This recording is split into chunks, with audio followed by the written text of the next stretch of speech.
우리는 지금 계속 무엇을 살피고 있습니까? 거듭남에 대해서 살피고 있습니다. 중생.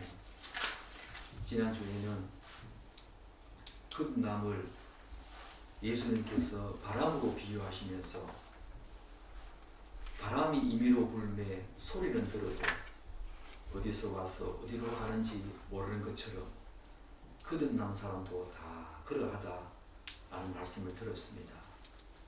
분명히 거듭남에 대한 증거와 결과가 있다는 것입니다. 오늘은 그렇게 말씀하신 이 내용을 듣고 니고데모가 어떤 반응을 보이는가 우리 한번 살펴볼까요? 우리 3장 9절로 10절 함께 읽겠습니다. 니고데모가 대답하여 이르되 어찌 그러한 일이 있을 수 있나이까? 예수께서 그에게 대답하여 이르시되 너는 이스라엘의 선생으로서 이러한 것들을 알지 못하느냐? 한번 보십시오. 니고데모는 예수님의 말씀이 전혀 이해가 되지 않는 듯 어찌 그러한 일이 있을 수 있나이까? 라고 반문합니다.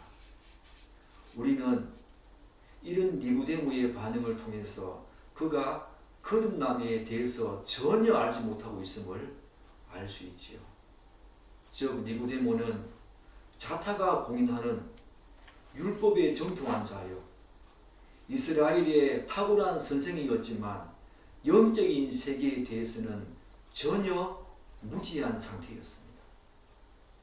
결과적으로 그가 철저하게 하나님의 말씀을 준수한 것도 하늘로부터 내려온 새로운 생명과 능력이 자아내는 그런 결과물이 아니었습니다. 그가 도덕적으로 훌륭한 사람이었고 윤리적으로 탁월한 사람이었지만 그 모든 것들은 자기 중심성에 의해서 발로된 그런 행동이었지 하늘로부터 내려오는 그런 능력과 생명이 자아내는 결과물은 아니었던 것입니다. 그는 거듭난 사람이 아니었습니다. 우리는 니고데모의 상황을 바라보면서 중요한 한 가지를 이해할 수 있지요. 한 가지를 생각하게 된다는 것입니다. 그게 뭐냐면은 교회에 다니면서도 니고데모처럼 거듭남에 대해서 전혀 알지 못할 수가 있다는 것입니다. 또한 거듭나지 않았음에도 불구하고 다른 사람들로부터 믿음이 참 좋다, 신앙생활을 참 잘한다고 칭찬과 격려와 사랑을 인정을 받을 수 있다는 것입니다. 사실 저 같은 경우도 이 목회자가 되기까지 서너 교회 출석하면서 다녔지만 어느 곳에서도 거듭남에 대해서 체계적으로 논리적으로 구체적으로 들어본 적이 없습니다. 더 안타까운 상황은 교회에 다닌 지 10수년이 되었지만 거듭남은 물론이고 성화라는 말을 거의 들어본 적이 없습니다. 성화가 무엇인지도 몰랐습니다. 거듭남 중생, 낱말도 들어보지 못했지만 알지도 못했습니다. 그렇게 10수년을 신앙생활을 했다는 것입니다. 그런데 이러한 안타까운 상황이 저뿐이겠습니까? 정말로 안타깝고 이런 상황을 생각하면 정말로 안타깝고 눈물이 날 정도로 슬픈 현실에 참 목이 메입니다. 왜 우리는 이런 거듭남에 대해서 중생에 대해서 제대로 듣지 못했을까? 우리가 구원받아 이 땅을 살면서 반드시 하나님의 흠없고 점없는 사람으로 세워져 가야 하는 이 성화에 대해서 왜 그렇게 우리는 듣지 못했을까?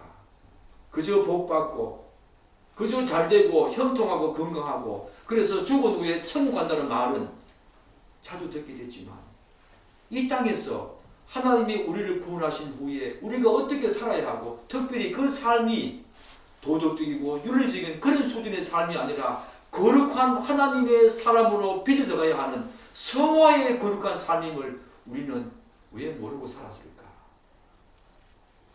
우리는 니고데모처럼 이 땅을 살면서 약간의 도덕적이고 윤리적인 삶 수준으로 살아가는 사람이 아닙니다. 전혀 다른 생명을 부여받은 자로서 그 생명이 자 안에 있는 그 정보로서 전혀 이 땅의 사람들과 다른 가치관과 인생관과 물질관과 세계관을 가지고 살아가는 다른 삶을 사는 사람입니다. 그게 바로 그리스도인의 삶이고 그게 바로 거룩한 삶일진데 성화의 삶 아니겠습니까? 죄를 멀리하고 죄를 대적하고 이제 하나님을 더 알아가는 그런 귀한 삶 가운데 그분의 성품을 닮아가는 성화의 삶, 그 삶이 우리에게 반드시 있어야 하지.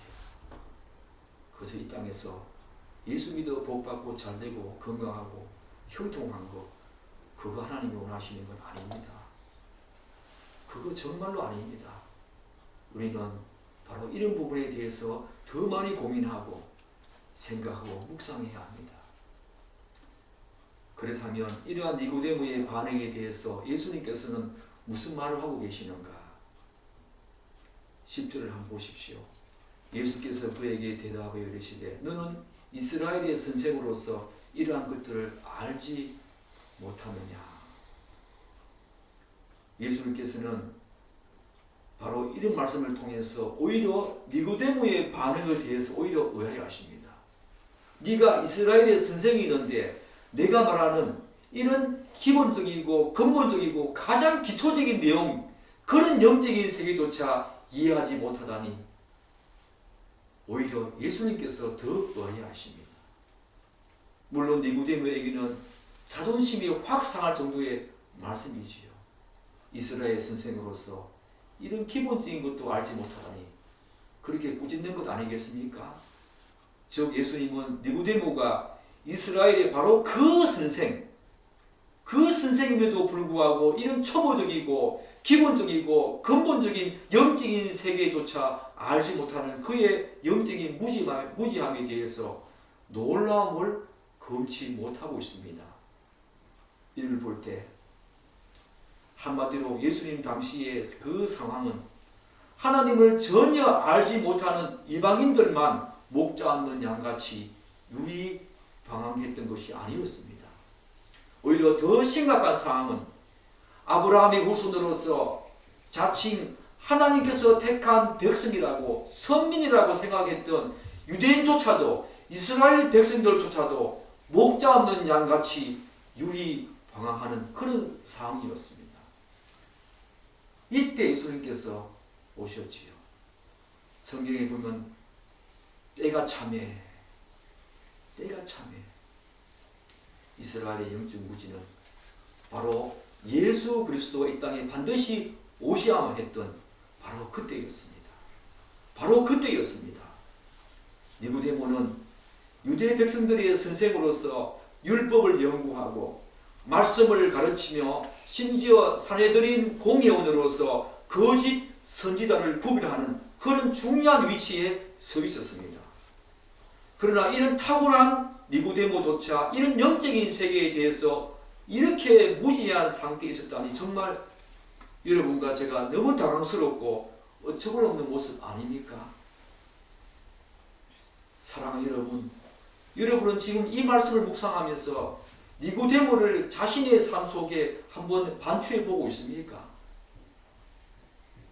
그런데 니고데모와 같은 상황이 오늘 조국교회에 전혀 없으리라고 어떻게 우리가 장담하겠습니까?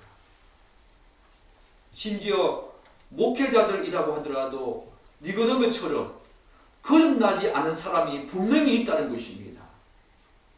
그들은 거듭남에 대해서 설교를 제대로 하지 않을 것이며 성화에 대한 내용도 제대로 이야기하지 않을 것입니다. 사랑하는 여러분, 성도뿐만 아니라 오늘날 교회 안에서 말씀을 가르치고 연구하는 그런 위치에 있는 목회자들조차도 거듭남에 대해서 성화에 대해서 제대로 알지 못할 뿐만 아니라 그런 삶을 살아가지 못하는 사람들이 있다는 것입니다. 그런 면에서 저를 많이 돌아봅니다. 니고데모 같은 사람이 있다는 것입니다. 존경받는 이스라엘 선생이지만 철저하게 하나님 말씀을 준수하고 또한 도덕적이고 윤리적인 삶을 살아감에도 불구하고 그럼에도 불구하고 영적인 세계에 대해서 제대로 알지 못할 뿐만 아니라 거듭나지 않은 사람이 있다는 것입니다. 여러분 어떻습니까? 우리 가족들은 자녀들은 다 모태신앙입니다. 아내와 저도 근 20, 30년간 신앙생활을 해오지 않았습니까? 그럼에도 불구하고 과연 거듭났는지 이 귀한 말씀을 통해서 돌아보아야 합니다. 거듭남은 생명입니다. 아무리 십수년의 신앙생활을 했다 하더라도 우리 속에 하나님이 주시는 새로운 생명이 없다면 우리는 죽은 자입니다. 신자가 아니지요. 사랑하는 여러분, 특별히 거듭남에 대한 내용을 잘 모르고 성화의 삶을 제대로 살지 않은 목회자들은 죄에 대해서 혹은 자신을 돌아보는 회개에 대한 내용보다는 이런저런 종교행위, 예컨대 기도, 헌신, 충성, 봉사 등 무엇인가를 자꾸 해야 한다는 역할론을 강조할 것입니다. 저는 그런 내용 많이 들었습니다. 뭘 자꾸 해야 한다는 역할론을 강조한다는 겁니다. 헌신해야 한다, 충성해야 한다, 봉사해야 한다, 섬겨야 한다. 그러나 그 모든 것들은 거듭남을 통해서 새로운 생명이 자아내는 그런 모습으로 나아가야만 그것이 하나님이 받으시는 온전한 헌신과 봉사, 섬김 아니겠습니까? 그것이 바로 하나님의 뜻대로 행하는 자가 아니겠습니까? 거듭남이 없이 정말 많은 사람들로부터 존경받는 도덕이고 윤리적인 삶을 산다 하더라도 거듭남이 없이 헌신과 봉사, 섬김과 희생을 많은 사람들이 우러볼 만한, 존경할 만한 그런 어떤 내용들로 가득 차 있다 하더라도 그것은 사람에게는 인정받을지 몰라도 하나님께는 아무런 소용이 없습니다. 생명이 아니기 때문입니다. 여전히 자기 중심성에서 자아내는 그런 교만과 자만의 발로 아니겠습니까? 결국 자신이 자랑하는, 자신을 드러내는 그런 모습 아니겠습니까? 생명이 자아내는 우리의 삶의 모습은 그렇지 않습니다. 그러면서 예수님께서는 당시 유대인들의 영적 상태에 대해서 이렇게 언급합니다. 우리 11절과 12절 한번 읽겠습니다. 진실로 진실로 내게 이르노니 우리는 아는 것을 말하고 본 것을 증언하노라. 그러나 너희가 우리의 증언을 받지 아니하는도다. 내가 땅의 일을 말하여도 너희가 믿지 아니하거든 하물며 하늘의 일을 말하면 어떻게 믿겠느냐. 10절에서 니고데모의 자존심이 확 상할 정도로 그의 영적 무지를 언급한 예수님께서는 이제 이스라엘 백성 전체를 향해서 그 포문을 열기 시작합니다. 예수님께서는 우리는 아는 것을 말하고 본 것을 증언했음에도 불구하고 너희가 우리의 증언을 받지 아니했다라고 말씀하십니다. 여기서 예수님께서 말씀하신 우리는 누구겠습니까? 많은 해석이 있지만 예수님과 함께 있었던 제자들 아니겠습니까? 그렇게 보는 것이 자연스럽겠지요. 그렇습니다. 예수님과 제자들은 복음을 전한다는 것은 예수님과 제자들처럼 자기 이야기를 하고 자기 간증을 하는 시간이 아닙니다. 오늘 예수님께서 언급하고 있는 것처럼 알고 본 것을 바로 복음 그 자체를 전가하는 것입니다. 그렇다면 예수님께서 말씀하시는 알고 본 것이나 뭘까? 뭘 알고 뭘 보았다는 것인가?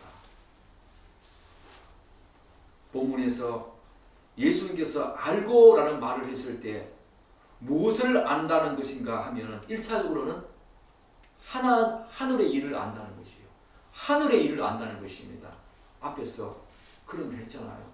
너희가 땅의 일을 말하여도 알지 못할진대 하물며 하늘의 일을 말하면 어떻게 느끼느냐라고 12절에서 예수님께서 말씀하셨습니다. 바로 하늘의 일을 그분은 아신다는 것입니다. 즉 예수님께서는 유일한 계시자로서 그리고 자신이 창세전 삼위 하나님 사이에 맺은 구속 언약의 직접적인 당사자로서 하늘의 일을 너무나 잘 알고 있다는 것입니다. 그리고 본 것이나 무엇일까? 앞에서 언급했듯이 예수님은 삼위 하나님 사이에 구속 언약을 맺으실 때 자신이 기꺼이 성부 하나님의 구원 작정을 성취하실 것을 동의하셨습니다. 그리고 하나님의 뜻에 따라 때가 참에 이 땅에 성육신 하신 자신으로 말미암아 도래한 하나님의 나라를 그분은 보았던 것입니다. 그렇기 때문에 여기에서 본 것이나 삼위 하나님 사이에 그 구속 언약의 내용을 보았다는 것이고 또한 예수님 자신이 이 땅에 육신을 입고 오심으로 말미암아 그분이 열어놓으신 도래한 하나님의 나라 곧 하나님의 통치와 다스림이 이미 임한 것을 예수님께서 보았다는 것입니다. 그럼에도 불구하고 이스라엘 백성들은 어떻게 했습니까? 알고 본 것에 대한 예수님과 제자들의 그 증언을 받지 아니했다라고 지금 예수님께서 그들을 향해서 꾸짖고 있지요. 사랑하는 여러분, 여기에서 약간 의문점이 들지 않습니까? 그게 뭡니까? 우리가 잘 알다시피 예수님 당시에도 일부 이스라엘 백성들 중에는 하나님의 말씀을 듣고 회개해서 예수님을 믿은 사람이 있었습니다. 그런데 오늘 이 말씀을 보면 너희가 믿지 아니했다라고 하는 니고데모를 포함해서 모든 이스라엘 백성 전체를 향해서 공동체 전체를 향해서 그렇게 말씀하고 있는 것입니다. 일부 있었지만 그래서 오늘 너희가 이 말은 일부 믿었던 그 사람들을 그들을 향해서 말하는 것이 아니라 이스라엘 공동체 전체에 대한 예수님의 또한 제자들의 그 복음 전개에 대한 반응을 지금 이야기하고 있는 거지. 즉 이스라엘 백성들은 구약에서부터 수없이 예언되어 온 메시아의 출현 그리고 그분이 오심으로 말미암아 펼쳐진 하나님 나라의 구원의 복된 소식에 대한 증거를 이스라엘 공동체 전체적으로 바라본다면 그 사실을 수용하지 않았다는 것입니다. 사랑하는 여러분, 우리는 여기서 의문점을 갖게 됩니다. 왜 이스라엘 백성들은 이런 내용에 대해서 구약에서부터 예수님께서 그렇게 출현하실 것이라고 수많은 선지자들이 예언하지 않았습니까? 이런 내용에 대해서 알고 보았음에도 불구하고 이들은 왜 믿지 못했을까? 왜 믿지 못했을까? 저는 두 가지로 말씀드리고 싶습니다. 하나는 이스라엘 백성들이 가지고 있었던 고정관념이었습니다. 선입견이었습니다. 이들이 고대한 메시아관은 어떤 것이었습니까? 이들은 당시 로마의 지배를 받고 있었습니다. 그렇기 때문에 다윗처럼 강력한 메시아로 오실 것을 그들은 기대하고 있었습니다. 그런데 이 땅에 메시아로 오신 그분은 그런 모습이 아니었습니다. 두 번째가 뭐겠습니까? 첫 번째는 이들이 고대하던 메시아관, 선입견 때문에 그 선입견에 사로잡혀서 그 선입견이 바로 이들의 영적인 눈을 다 가렸던 것입니다. 그래서 진짜 그분이 오셨지만 이들의 선입견이 그분을 제대로 바라보지 못하게 했던 것입니다. 그 틀이, 그 렌즈가. 두 번째가 무엇이겠습니까? 왜 이들이 예수님을 믿지 못했을까? 보고 들었음에도 불구하고 알고 있었음에도 불구하고 예수님이 어떻게 돌아가셨습니까? 당시 흉악범이나 또한 반역자들 그들에게만 주어지는 십자가에서 연약하고 처참하게 돌아가셨습니다. 그렇게 돌아가신 하나님의 아들 곧 메시아라는 사실, 그분이 그렇게 돌아가시는데, 너무 처참하게, 너무 연약하게 돌아가시는데, 그분이 자신들이 고대하던 메시아다. 그렇게 연약한 분이 메시아라고. 그렇게 약해 빠진 분이 메시아라고. 그것이 그들에게 큰 걸림돌이 되었던 것입니다. 사랑하는 여러분, 여러분은 어떻습니까? 우리는 로마 시대 때 로마의 식민지였던 이스라엘 백성들이 메시아관을 어떻게 바라보고 있었는가 유심히 관찰해야 합니다. 우리는 자꾸 우리 상황에 맞는 예수님을 기대합니다. 우리 상황에 맞는 하나님을 자꾸 기대합니다. 하나님은 그런 분이 아니십니다. 내가 어렵고 힘들 때, 이런 상황에 있을 때 하나님은 반드시 나를 도와야 하고, 또한 나의 문제를 해결시켜 줘야 한다는 그런 식으로 예수님을, 하나님을 편중해서 그런 식으로 바라보는 경향이 있지요. 우리는 우리 상황에 맞추어서 하나님을 보거나 예수님을 바라보면 안 된다는 것입니다. 예수님은 그런 분이 아니십니다. 이스라엘 백성들이 로마 식민지 상황 속에 있었기 때문에 이들이 고대했던 메시아는 바로 강력한 왕으로 오시는 메시아였습니다. 그런데 정반대로 그분이 땅에 너무 약하게 오셨고 십자가에 돌아가실 때 너무 처참하게, 너무 연약하게, 약해 빠진 모습으로 그렇게 돌아가시지 않았습니까? 그런 모습들이 이들에게 예수님을 메시아로 믿게 하는데 걸림돌이 되었던 것입니다. 사랑하는 여러분, 여러분에게는 이런 모습 없습니까? 예수님을 믿게 될 때 여러분들에게는 어떤 것이 걸림돌이 되었습니까? 여러분의 선입견, 여러분의 이성, 여러분의 생각, 고정관념들이 작동하지 않았습니까? 그럼에도 불구하고 오늘 우리가 예수를 믿고 이렇게 진실로 삼위 하나님께 영광 올려 드릴 수 있는 이 예배를 드리시다는 것은 참으로 하나님의 은혜가 아니면 불가능하지. 그 모든 것을 다 제거해 주시고 우리에게 예수를 알게 하신 바로 그 하나님은 정말 감사하고 은혜 그 자체 아니겠습니까? 우리의 자격과 노력 아니잖아요. 절대로 우리 자격과 노력으로 예수 바라보지 못합니다. 그분의 은혜가 아니면 열어주시지 아니하시고 펼쳐주시지 아니하시고 그분을 정계 그분을 바라볼 수 있도록 우리 마음을 열어주시지 아니하시면 우리는 그분을 바라볼 수 없습니다. 이스라엘 백성들처럼요. 그렇게 되어진다는 것입니다. 이러한 맥락에서 예수님께서는 내가 땅의 일을 말하여도 너희가 믿지 아니하거든 하물며 하늘의 일을 말하면 어떻게 믿기느냐라고 지금 말하고 있지 않습니까? 이스라엘 백성들의 현재적인 영적인 상황은 아무리 더 깊은 영적인 세계에 대한 비밀과 경륜에 대해서 말해본들 아무런 의미가 없다는 것입니다. 그러면 예수님께서 말씀하시는 땅의 일은 무엇이고 또한 하늘의 일은 무엇일까? 여기서 땅의 일이란 여러 가지 해석이 있습니다. 그런데 저는 구원의 여정과 관련해서 예수님께서 앞에서 언급하셨던 거듭남과 하나님 나라에 대한 내용으로 보는 것이 적절하다고 생각합니다. 우리가 잘 알다시피 성경은 인간의 구원의 여정과 관련해서 다각도로 여러 가지 말로 표현합니다. 즉 창세 전 삼위 하나님 사이에 맺어진 구속 언약, 즉 성부 하나님의 구원의 계획과 작정, 그리고 성자 하나님의 그 구원의 성취하심, 그리고 성령 하나님의 구원의 적용하심과 인지심, 이런 창세전의 삼위 하나님 사이에 맺은 구속 언약을 비롯해서 부르심, 중생, 회심, 칭의, 성화, 용화, 그런 것에 대해서 성경은 많은 말을 하고 있지요.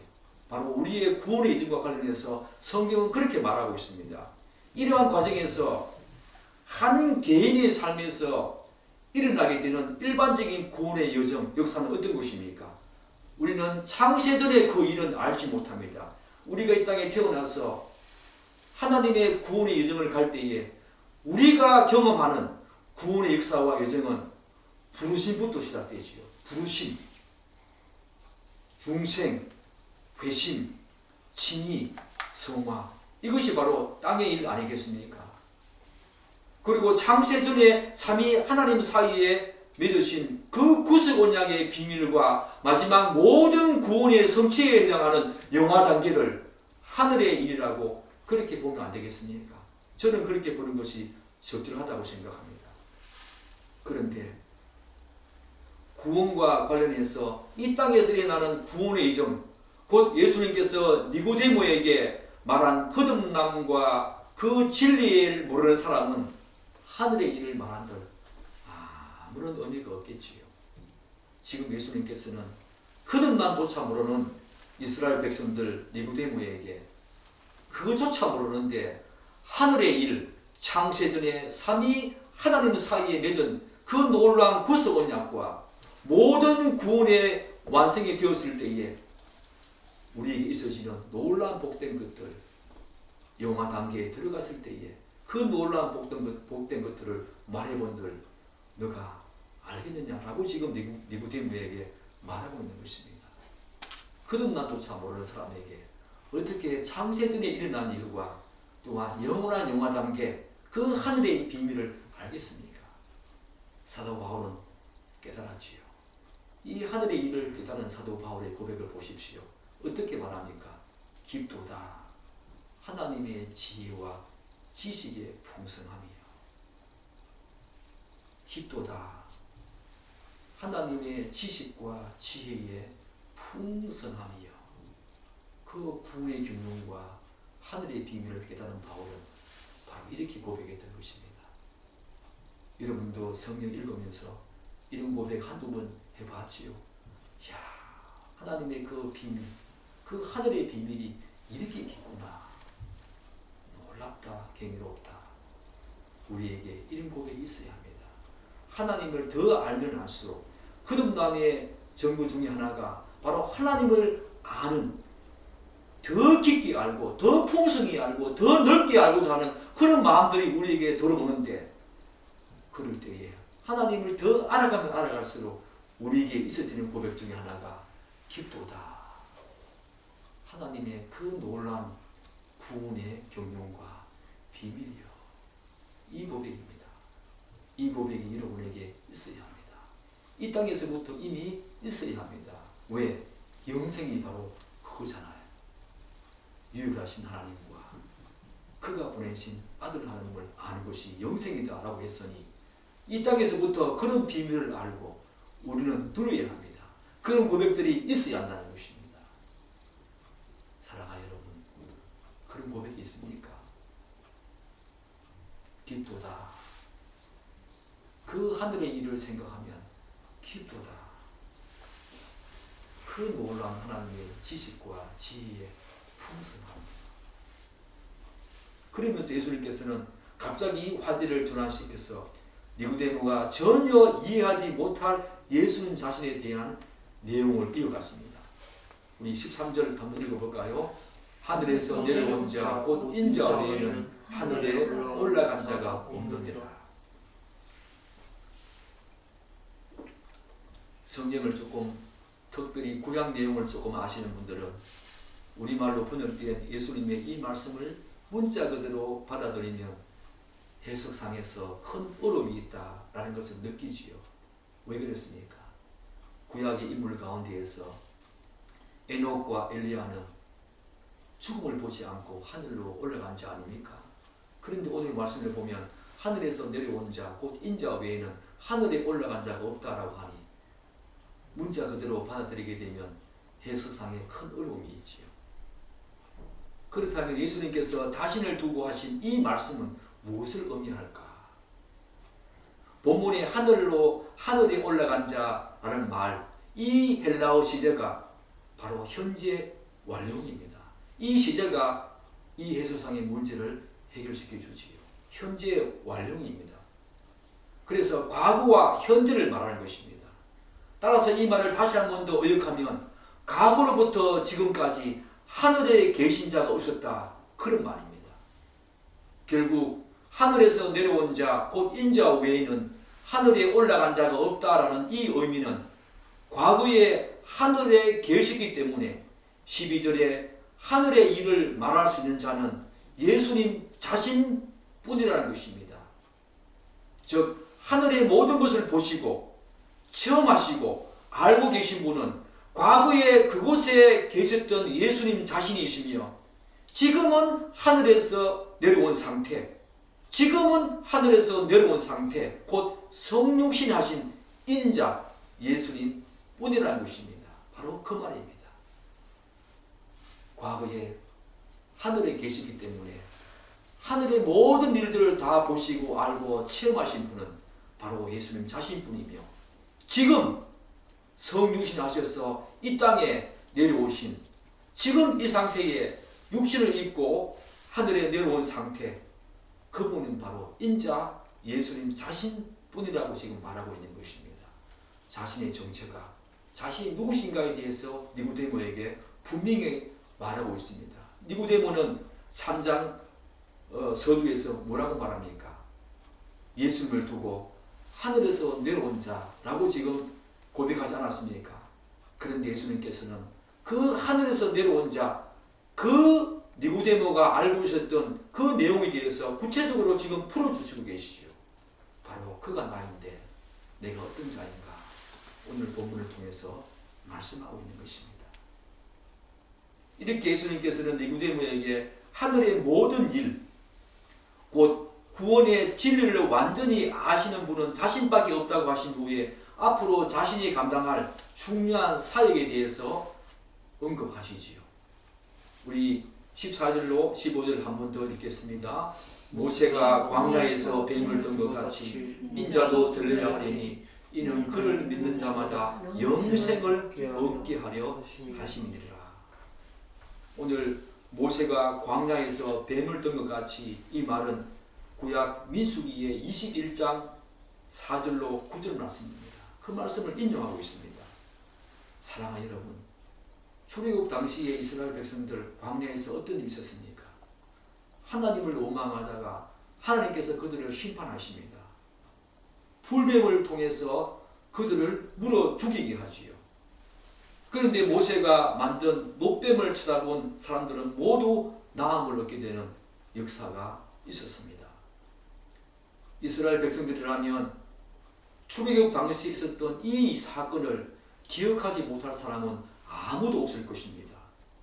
예수님께서는 니고데모에게 장차 자신이 감당하게 될 사역의 모형으로서 이 역사적인 사건을 지금 회상시키고 있는 것입니다. 따라서 이 사건은 예수님이 십자가에 달리실 것에 대한 가장 좋은 예지요. 예수님은 모세가 불뱀에 물린 이스라엘 백성들을 낫게 하기 위해서 놋뱀을 높이 단 것처럼 장차 자신도 인류의 모든 죄를 지시고 십자가에 높이 달리실 것을 지금 말하고 있는 것입니다.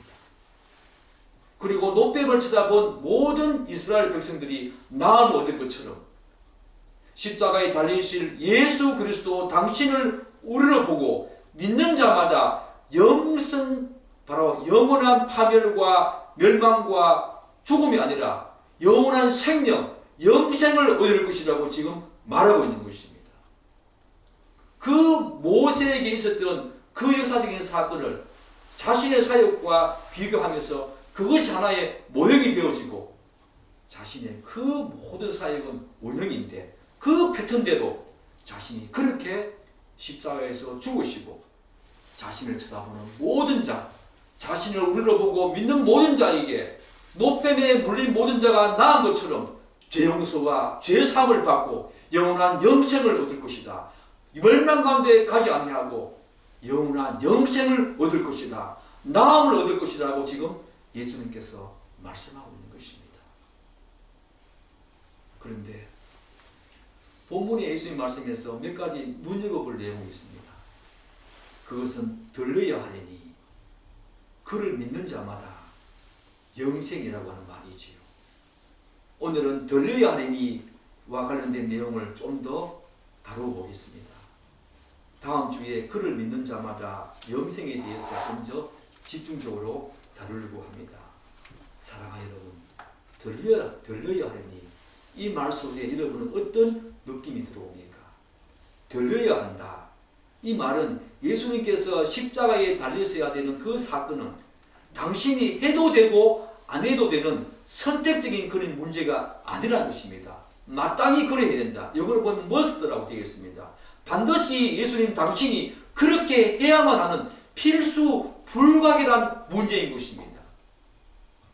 즉 다른 어떤 존재와 어떤 위인도 아닌 바로 예수님 자신이 당연히 그리고 마땅히 해야 하는, 마땅히 들려야 한다는 것입니다. 다른 어떤 존재와 어떤 위인이 그렇게 할 수 있는 것이 아니라 예수님 자신만이 그렇게 들려야 한다는 것입니다. 우리의 죄를 용서하기 위해서 아담의 원죄를 타고 날 뿐만 아니라 어머니 모태에서부터 죄를 가지고 태어나서 영원한 멸망으로 가야 하는 우리 인간의 죄를 속죄하기 위해서는 어떻게 되어야 됩니까? 하나님이시면서 인간으로 오신 예수님께서 반드시 십자가에 달리셔야만 했던 것입니다. 이 길밖에는 여러분과 저, 이 땅의 모든 죄인들을 구원할 길이 없다는 것입니다. 반드시 그분만이 그렇게 해야 한다는 것입니다. 오직 그것만이 유일한 길이라는 것입니다.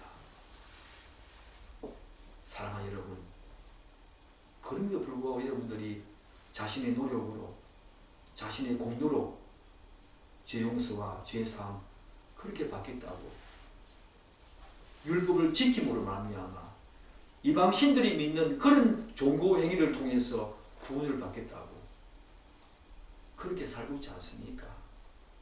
그렇지 않습니다. 만약에 그것이 가능하다면 예수님께서 십자가에 달리실 이유가 전혀 없지요. 성경은 그렇게 말하고 있지 않습니다. 오늘날 이 포스트 모던 시대에 다원주의와 상대주의가 만연하는 이때에 우리가 끝까지 붙들고 견지해야 될 내용이 무엇입니까? 오직 그 길밖에 없다고. 오직 예수님께서 십자가에 달리셔야 하는 그 길밖에 없다고. 그 달리신 예수님을 우리를 보고 또한 믿는 자마다 영생을 얻는 것, 영원한 멸망이 아니라 영생을 얻는 길은 바로 그 길밖에 없다고 우리는 끝까지 고수하며 견지해야 합니다. 이 포스트 모던 시대에 이 진리만큼 우리가 놓지 말아야 합니다. 그런데 왜 사람들은 십자가에 달리신 그 예수님을 쳐다보지 않을까? 한번 생각해 보십시오. 여러분도 금방 복음을 듣고 난 다음에 예수님을 믿지 않았을 것입니다. 얼마간의 시간이 지난 후에 잘 믿어지지 않지요. 잘 믿어지지 않습니다. 내가 믿고 싶다고 해서 내 의지를 발동시켜서 믿고 싶다고 해서 믿어지는 것이 아닙니다. 왜 사람들은 십자가에 달리신 그 예수님을 쳐다보지 않고 믿지 않을까?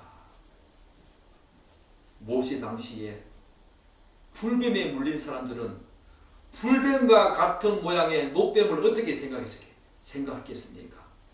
자신들을 문 그 불뱀 모양의 그 노수로 만든 그 노뱀을 어떻게 생각했겠습니까?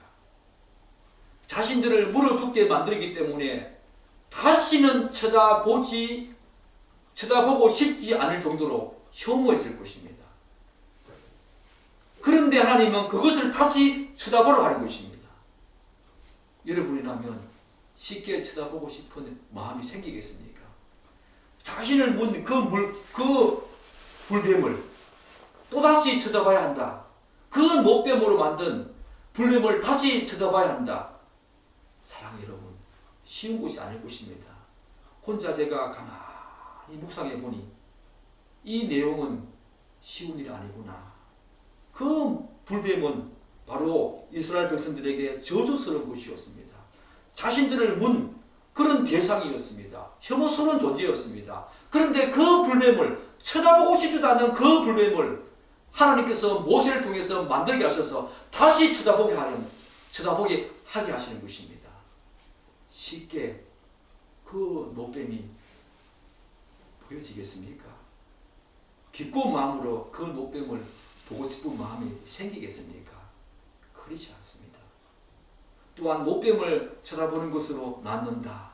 그게 쉽게 믿어지겠습니까? 그런 이유 때문에 이스라엘 백성들은 노뱀을 쳐다보지 않았던 것입니다. 많은 사람들이 쳐다보지 않았습니다. 다 광야에서 죽었습니다. 이와 마찬가지로 십자가에 달리신 예수를 바라보면서 하나님께서는 자신의 죄를 바라보고 가십니다. 왜 우리가 십자가에 달리신 예수 그리스도 그분을 쳐다보지 못하는가? 우리가 이스라엘 백성들이 노뱀을 바라보아야 했듯이 그 노뱀이 혐오스럽지만 반드시 바라보아야 했는데 하나님께서는 예수 그리스도 십자가에 높이 달리신 그 예수 그리스도를 바라보면서 뭘 바라보러 가십니까? 자신의 죄를 바라보러 가신 것입니다. 예수님은 죄 때문에 돌아가셨지요. 바로 자신의 죄를 그분을 바라보면서 자신의 죄를 바라보러 가신 것입니다. 쉬운 일이 아닙니다. 그래서 요한복음 3장 20절은 이렇게 말하고 있지 않습니까? 악을 행하는 자마다 빛을 미워하며 빛으로 오지 아니하나니 이는 그 행위가 드러날까 합니다. 아담과 하와가 범죄한 후에 어떻게 했습니까? 하나님께 나오지 않았습니다. 숨어버렸습니다. 인간은 빛으로 나오는 것을 싫어합니다. 왜요? 자신의 죄가 드러날까 봐. 예수 그리스도 그분을 말하기 위해서는 죄를 말해야 합니다. 오늘날 죄를 말하게 되면 교회에 다니는 사람들조차도 싫어합니다. 그런데 교회에 다니지 않은 사람들에게 자신의 죄를 바라보면서 예수 그리스도 그분을 믿으라고 한다면 노뱀에 물린 사람들이 혐오 소리는 그 노뱀을 다시는 쳐다보고 싶지 않을 만큼 그렇게 쉽게 쳐다볼 수 있는 것이 아닙니다.